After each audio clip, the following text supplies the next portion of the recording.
Excellent. I'm Henry Montoya. I play guitar and I do vocals for WITCHAVEN. I'm Jorge Munoz and I play the bass for WITCHAVEN. Guys, welcome to Metal Warzone. It's a pleasure to have you guys. Anytime. Thank you. Thanks for the time, and I know you guys are busy, but No, we're not. Anytime. We got all the time, man, in the world. sweet. You guys started the band in 2006, right? Yeah, 2006. Started with some different members. There was a guy named Baron, another guy named Elimination, and another guy who played drums. Right. His name was Vile. That was cool. We did some demos. We released the Black Thrash demo and the Vehemence of Attack demo. That's cool. Can you guys tell us about the early days, the early years? I mean, how was that like? That was he wasn't in the band yet.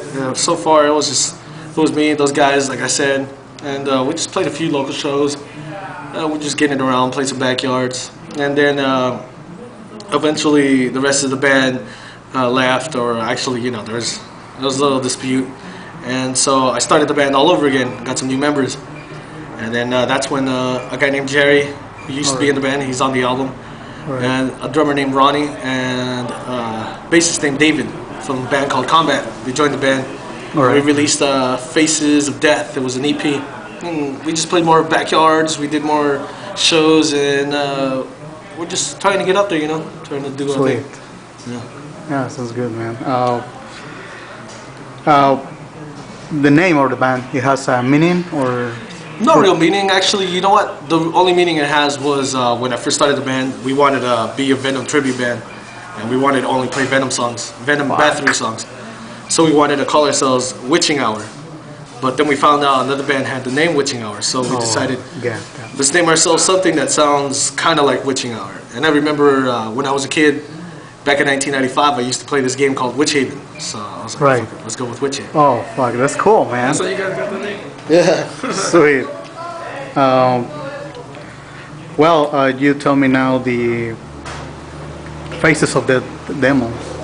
How much it cost that, or how long you guys take to record that? Or? Well, the Faces of Death demo we recorded at this guy's house in Covina. Right. It was called Drew Room Studios, and I think it cost us like $600 to record the tracks. It was like 5 or 6 songs or something. Sweet. And we just released it. It was like 200 copies. It was in like slim CD cases. It just disappeared. After that, we did a compilation CD. It was called Totalitarian State of War. Right. And it had some songs from a demo we never released, like an album we never released. It was our first attempt at Terror Storm, and it had David on bass, had Larby, who's playing drums now on drums, and we had Jerry, who's playing guitar. Right. Sweet. Now let's move to the Terror Storm. Yeah, it took us a few tries to make Terror Storm, and the first time it didn't work out, and we had a different lineup. It was me, Jerry, David, and Larby. It didn't work out. And then the second time we didn't really have a bassist. It was just me, Jerry, and Larby. And then eventually we went on tour on Masters of Disasters. Right. And we had a guy named Mark playing bass for us. And it worked out, and it was working out, but it didn't really seem to fit. He's a guitar player, so really it wasn't his instrument. So anyways, so Terror Storm, finally the third time we tried it, we finally got a bassist, which is George, who comes from a death thrash band called Infantry. You should look that up. We recruited him, same kind of like with Jerry. And that's we went out to Dave's house from Colorado. His band is Havoc. Havoc. Yeah. All right. And we recorded in the studio, and we laid down his tracks. I mean, we basically stayed out there. Remember that shit? Yeah, that was good times. They recorded some shit. We got shit done. Yeah, we spent like a week out there, and we were just out there recording, chilling in the snow, drinking booze, and laughing. It was good. It was fun times. Good times. Right. The videos, man. I saw like the past 3 weeks, right? I saw like 3 videos Yeah. with you guys. So It's me and this guy, well, the whole band actually. We kind of we try to think outside the box, try to look at what's the truth behind the curtains and stuff. So a lot of our videos are trying to reveal, give hints of it. The problem with the videos is we're just flashing like images at you, and you don't know what to think about it. right. But eventually our videos will become progressively better, and they'll start explaining, start Yeah. opening people's minds. And Like that's- the last one, the third song, man. yeah. Fuck it. When I see it, well, like, man, Yeah. this guy's fucking rocks, man. Yeah, it's good stuff. The videos are good. The way I look at it is trying to put a video up for every song off of the album.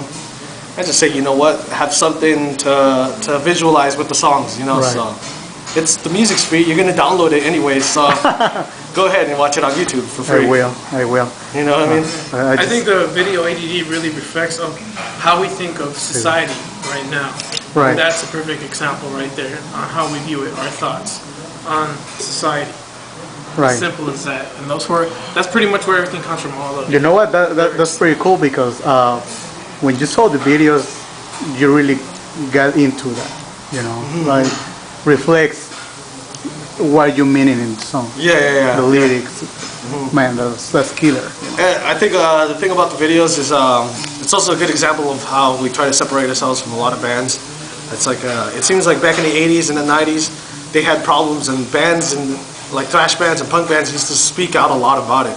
I remember when there was a whole nuclear thing, you had bands calling themselves Nuclear Assault and shit like that because they were trying to wake people up, trying to show them, hey, fucking, this is real. You need to stop fucking watching TV and fucking believing all this bullshit. You need to wake up to it. And after a while, in the late 90s and the 2000s, it kind of, with this whole resurgence of metal and stuff, people are just more about like having fun and partying. And that's always good and that's always great. And that's why there's bands like that. But I feel that we're the kind of band that goes out there and slaps you in the face with a little bit of reality. You know what I'm saying? Right. And so Yeah, that's- sweet, man. I mean, that's with bands like Creator, Sacred Reich, shit, Subhumans. Right. You could go on for days, and there's bands that do that all the time. So right. Yeah. it's kind of new Also, with the topics of a more current situation, but what we're doing isn't a new craft. You get what I'm saying? It's not new. It's still relevant to Yeah. what the old bands were talking about. Just in our age, in our time. Yeah, Simple as it's that. we're talking about the stuff that's happening in our time. You know what I mean? yeah. Not what and that's happened. the impact of Yeah. WITCHAVEN, like, right. You guys favorite places to play? I mean, The Black Castle. Well, you know what? I'm not gonna say there's much favorite places. A favorite place could be any place. I just like playing. Period. No matter if there's 5 or 6 people there. If there's like 6 people and they're having fun and they're all drunk and we're all smoking weed and playing, then that could be one of my favorite shows. You know what I mean? Right. It doesn't matter. It's just every place is my favorite place. Anytime, anywhere. Let's go. That's how we like The it. crowd makes the show, not the yeah, venue. no, all right. Sweet. Talking about shows, which city? Which city is like? Well, this every city is LA is is great. for you guys. LA, we call it our home base because we all live around all over California. Some of us really don't even live in LA anymore, but we live in LA County and stuff like that. But the thing about LA is it's the only place we play out here in Southern California. We sometimes go out to San Diego. Just recently, we played our first show in San Bernardino, so. Yeah, how was that? It was really good. It's really good. And so, Yeah, I saw the bill, but unfortunately for some guys like me, it's hard to get there. yeah, well, at least you're here now, so it's a little bit closer, And, Exactly. and no, but yeah, LA has been the place where we've started everything. It's everything WITCHAVEN started in Los Angeles. So All right. the home of WITCHAVEN, not us, is Los Angeles.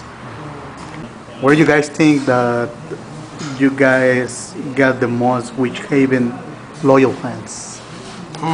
That's everywhere, I mean, it's in the Bay Area. Sometimes I'm always surprised every time we go out there. I always love going out there because people go crazy out there for us. Sweet. And you know what? The Portland does too. And, all right. and Boston and all these places. But you know what? I have to give it up. I've been here in Texas. Is the place that really likes us a lot. All right. Yeah, I hear that. I hear that.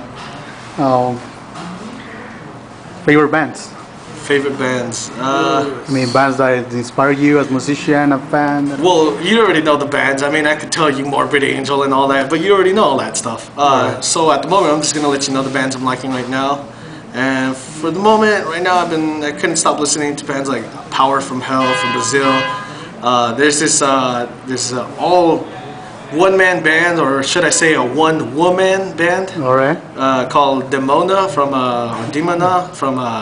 I think Chile, and it's a chick. She plays guitar, she plays the drums, she does the vocals. It sounds punk, but fucking heavy speed metal thrash. Sweet, man. And then I listen to a bunch of other music, whatever's good. What about you, man? For me, I'm not limited to any genre of music.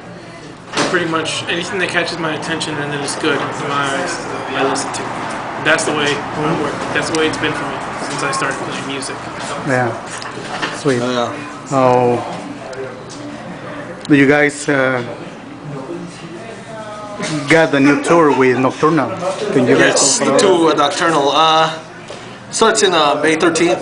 It's on Friday the 13th. Right. I can't wait for that, man. In the Bay Area. We play in San Francisco at the Palazzo. And then we come back over here to Los Angeles at the Boulevard. Right. And we're playing. We should be playing as 4 bands. There might be 5 bands. There might be a band who might play at midnight, And but it's still a rumor. You get what I'm saying? All right. And then we're gonna be playing in Texas with Destruction and Heathen, War Beast.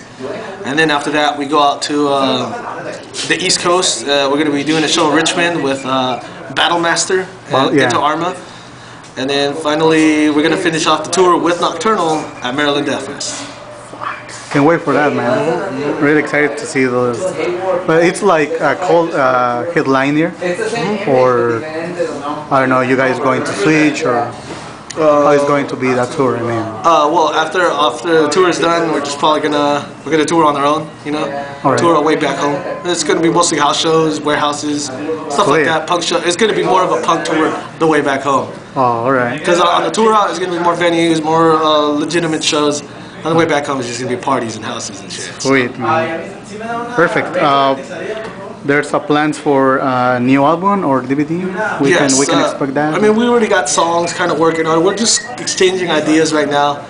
I mean, this time around, I feel like the band's a little bit more united because we got a new addition with Eric, who actually plays more intricate, it's more skilled on the guitar. He knows what he's doing. He's a lot better than I am, I can tell you that much. And, oh man! And then we got George here, who's also gonna, he's gonna show his real craft finally. Sweet. You'll see what I'm talking about. All right. It's gonna be good stuff. And as well as Larry, he's been exploding on the drums. So I think the next album should be around. We're hoping to release it in the winter of 2011 or 2012. So somewhere around there, and it should be like the most for all the fans. WITCHAVEN music. Yeah. All right. What do you guys do away to the music? We go to school. We just try to live life. Normal life. No, I guess I wouldn't call it normal too much. I mean, we just try to survive. Try to survive the bullshit. We're all a bunch of poor people not having anything. So, I mean, we all have our own problems right now. So, so what we try to do is, with our problems, we try to do with try to play the band, and when we're out here playing music and hanging out with other metalheads, we don't have to worry about that shit again. Yeah, right. So the perfect way to forget that. Yeah. So when you ask us what's our lives out of this, I'd rather not talk about it or think about it. It fucking sucks. Right. You're right, man. So, well, guys, final message for the WITCHAVEN fans. Thanks for the support. We're fans too, and you guys are fans as well. We're all just a community, and we party and just fucking metal, have good times. That's all it is. Hell yeah! Thank you guys for the interview. Thanks for Thank the you time. so much for having us on the interview. Thanks a lot. Thank you. Seriously.